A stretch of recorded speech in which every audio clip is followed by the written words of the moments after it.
This is Season 4 of Southpaw Deep Space Nine.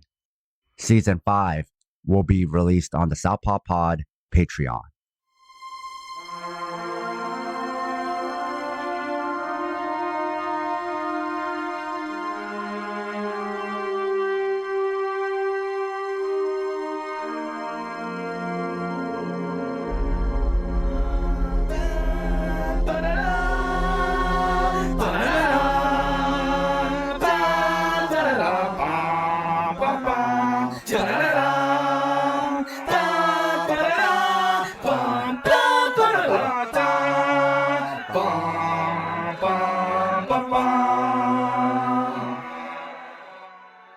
This episode was recorded on September 12, 2024. We are back with Southpaw Deep Space Nine Season 4. If you don't know what SDS9 is, it's Southpaw's completionist DS9 watch-along show, where we watch every episode, recap it, and analyze it. We are your hosts, Scott and Sam. Today, we are discussing To the Death. Scott, can you recap this episode? Yes. Jadzia and Miles are aboard the USS Defiant in the mess hall. They're talking about Molly, who's been sleeping in the new bed, and perhaps her feeling away about the new child coming in. Bashir comes through, sits in Worf's favorite chair. Jadzia and Miles are like, "You sure we want to do that?" You don't want Worf to get mad, but Bashir is defiant. Pun intended. Worf comes through, sips on his prune juice, and looks at the chair, looks at Bashir, looks at the chair, looks at Bashir. Bashir plays playful and gives Worf his seat. Ben calls the staff to the bridge. Oh no, Deep Space Nine has been attacked, and a pylon is wrecked. Upon Deep Space Nine, everyone is scared, panicked. Quark is doing the Quark thing. Ben arrives and wants to know what is going on. And Odo explains that the Jem'Hadar beamed in from a civilian ship, put up a bomb, stole some things, left in the wormhole. The attack left a bunch of people dead, a bunch of people missing, a bunch of people hurt. And the Jem'Hadar left not that long before Ben has arrived, so he decides to go on pursuit. And Bashir stays to help the hurt, and Odo joins the Defiant crew. So the Jem'Hadar have been hiding their trail in magnetons, but trying to find some stuff. The Defiant finds a Jem'Hadar ship that has been damaged, but Worf is like, the people that attacked came in a civilian ship, so this isn't them. But Ben beams aboard, and a bunch of Jem'Hadar come on, plus our favorite Vorta leader, Weyoun, who asks to talk. And Weyoun reveals that the civilian ship is some renegade Jem'Hadar attacked Deep Space Nine. They also attacked them. They are rebels. They control a gateway from Vandross 4, not to be confused with Luther Vandross. The stolen weapons and equipment could repair their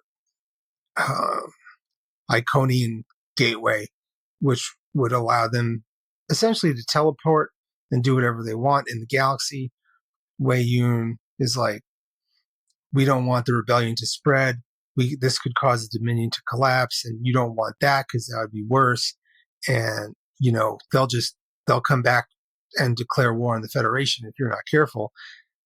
The enemy is the enemy, whatever. Ben is skeptical.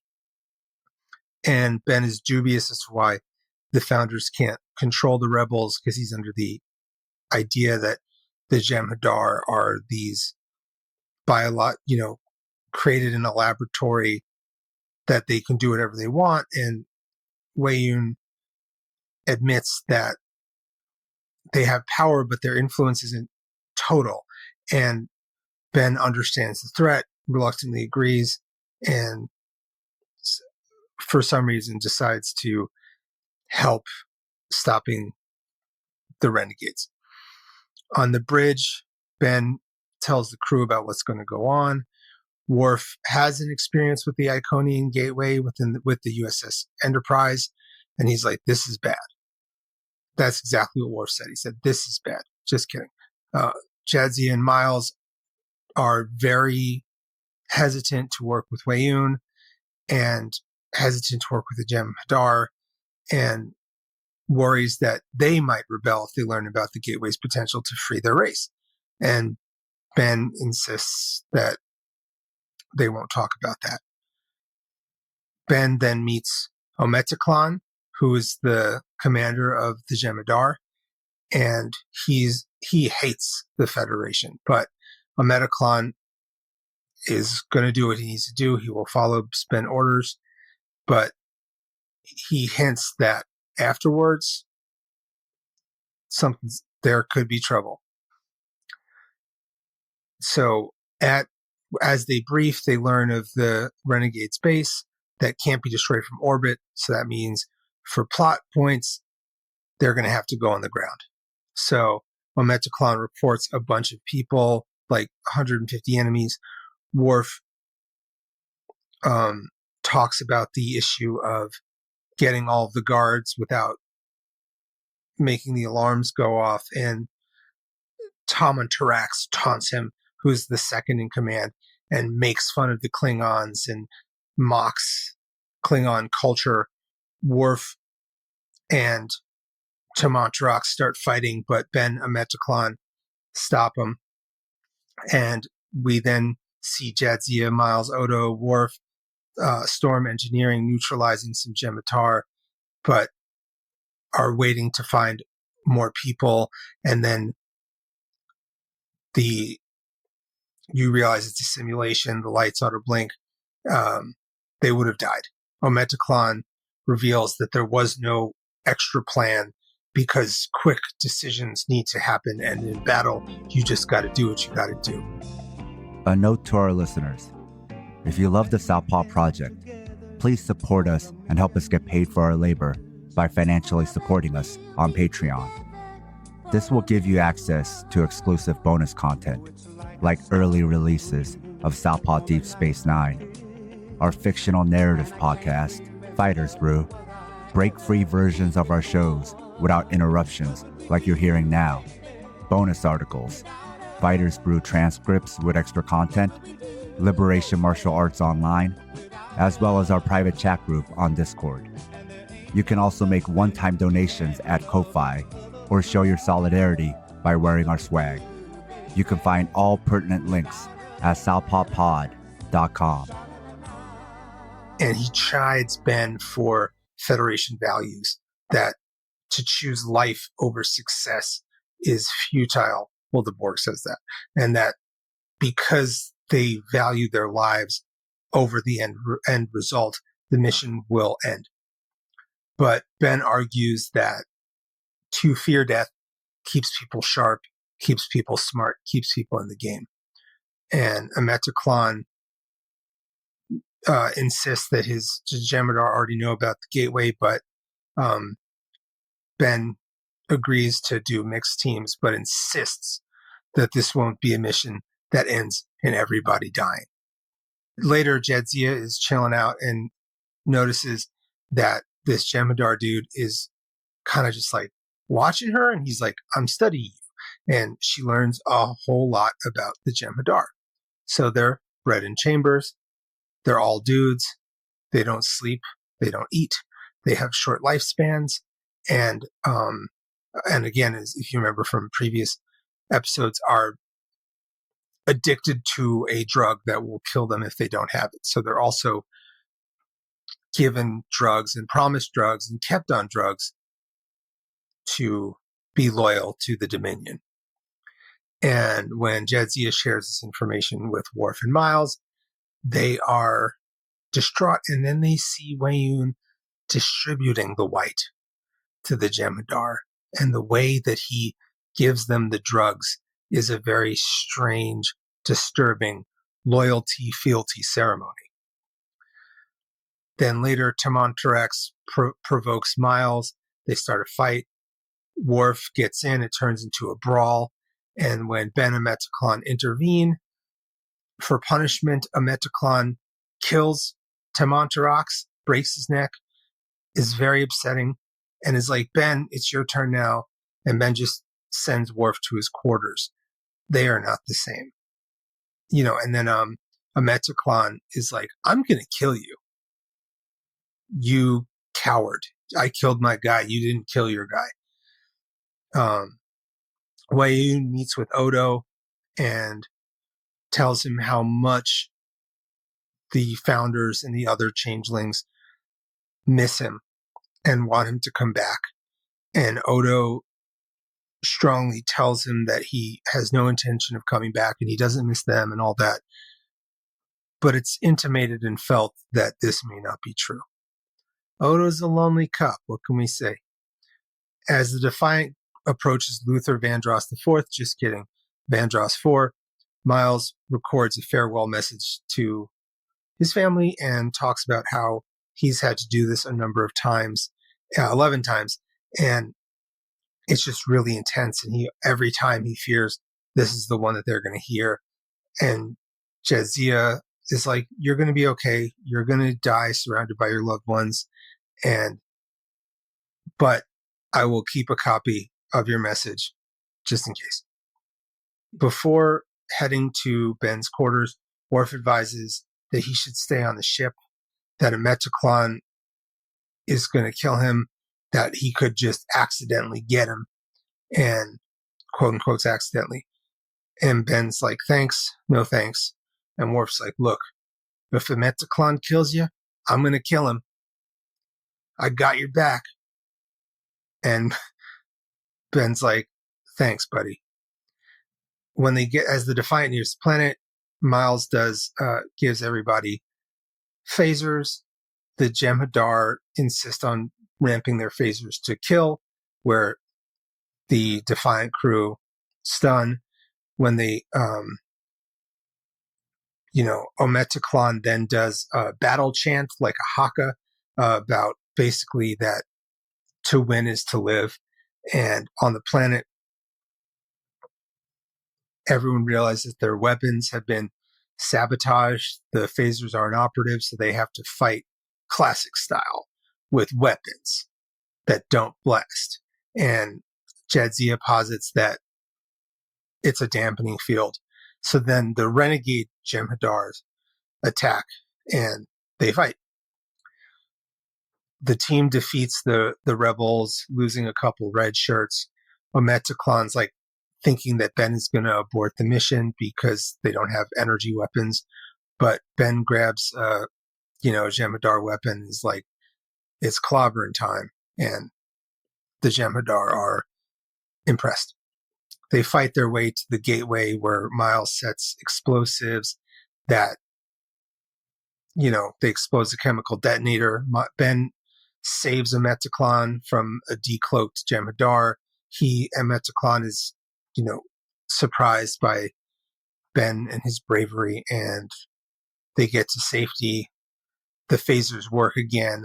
Weyoun beams down to congratulate them all, but a Metaclon kills Weyoun.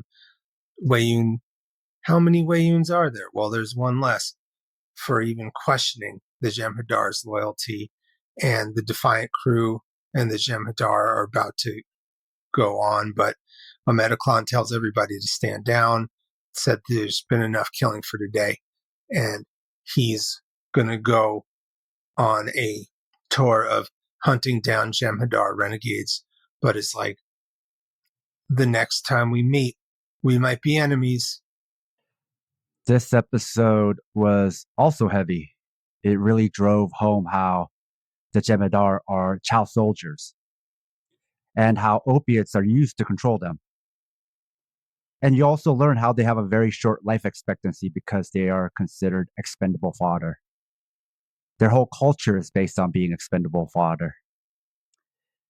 The culture itself is used as a form of control.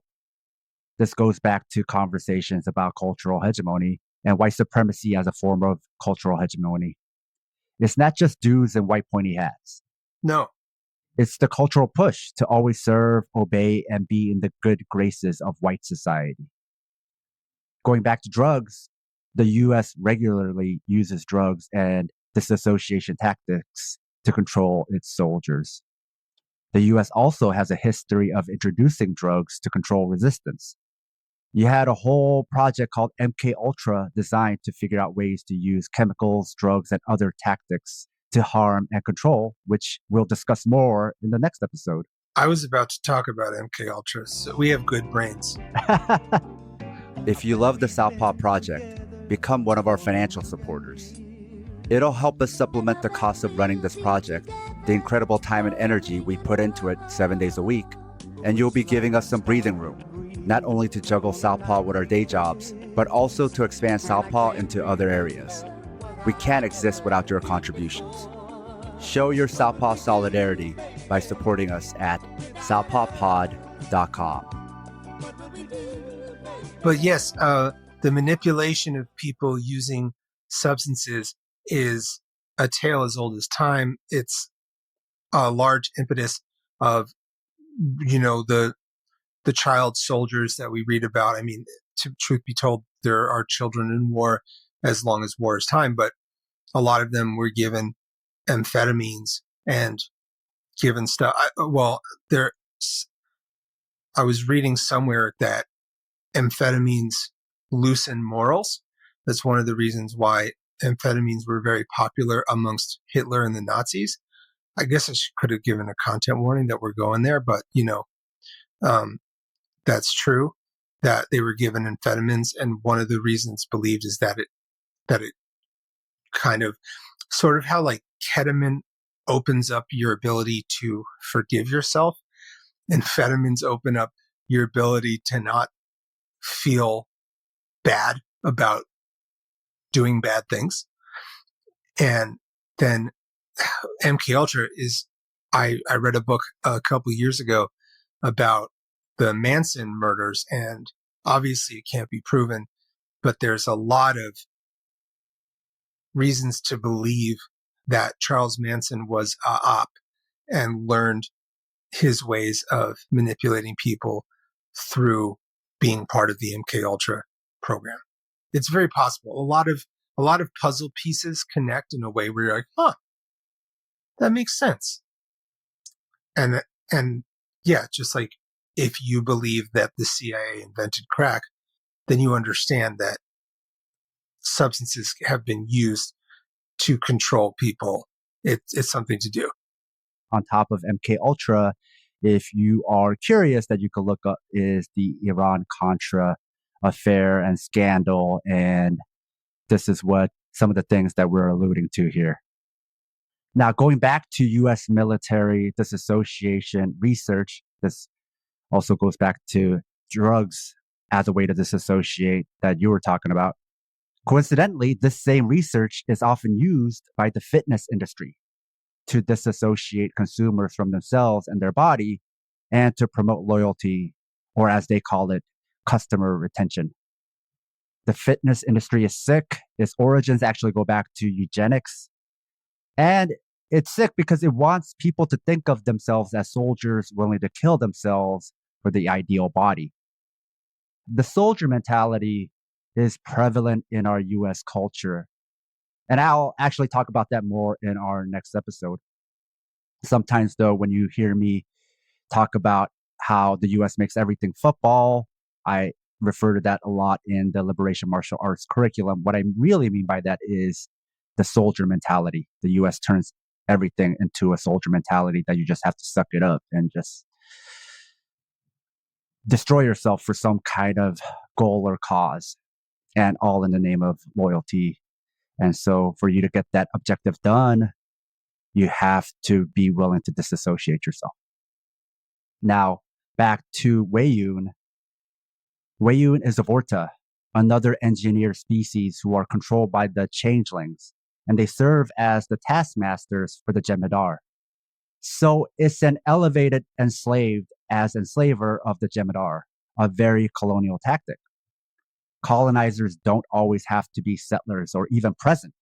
They can have their proxies do their bidding. Sometimes the proxy is a colonized subject. The US always elevates the voices of its proxies to talk about how great the US is and how awful it would be if the US wasn't the global hegemon. So when you talk about how great the US is. They use their proxies to talk about, oh, when I moved to the US, blah, blah, blah, blah, blah. Or they use their proxies in other countries to be like, oh, the US was so great, blah, blah, blah, blah, blah. Or you use certain minorities to be like, oh, the US really empowered us, blah, blah, blah, blah, blah. And so in this episode, I'm not thinking so much about the usual Federation Starfleet as allegory for the US. I was really thinking about the changelings as allegories for the US and the West. Now, colonialism and capitalism structurally also work the same. So you can also read this episode as exploited workers, which they are. Absolutely. And there's also a history of enslaved children as workers. Look at current Africa and Apple, but also various Western mining companies in Africa. Going back to culture, there is this culture of people as exploited workers who still defend and honor their capitalist overlords. People don't naturally become this way. There's nothing natural about it. They're indoctrinated since they are born. They are born as child workers. We're indoctrinated to be workers. And I see this process now as I send my kid to school, to kindergarten. And then in this episode, you have this alliance to maintain the world order. Not all capitalists like each other. Same with colonizers. Same with reactionaries. Same with liberals. But they'll work together. And this working together is imperialism. For instance, Israel as a colonizing force is hard to reckon with, but that's a much easier task than when it's supported by the West. So that alliance turns colonialism into imperialism. It makes colonialism more powerful because instead of one hand, you got other powerful hands and alliance maintaining a chokehold on a region. And then the comparison between the two leadership styles and the two military forces in this episode. With today's eyes, it reminded me of the presidential debate, Harris versus Trump, and whose style will make a more lethal, and I'm using Harris's words here, quote unquote, lethal imperialist force. Slay. From a story perspective, there's lots to like. You had character growth, even from the guest star, and the episode started out tense and ended tense. The whole episode, the whole thing was tense. And the long-term storytelling keeps escalating. So Scott, tell me more about what you thought of this episode. So this episode is not very, but important to mythology. I would say that episodes that further the Dominion storyline are going to be important to the story. I think seeing the antagonistic relationship between the Jem'Hadar and Weyoun is important. I think seeing how disgusting and sadistic the use of drugs to the Jem'Hadar existence is important. I give it 4 stars because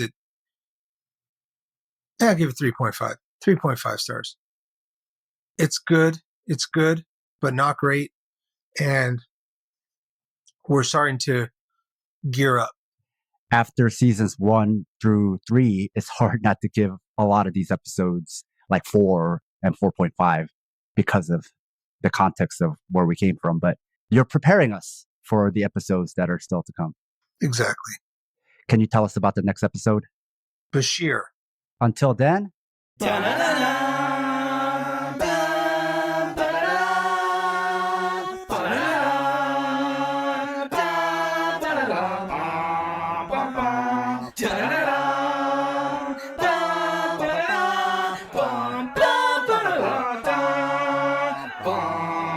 bum, bum, bum.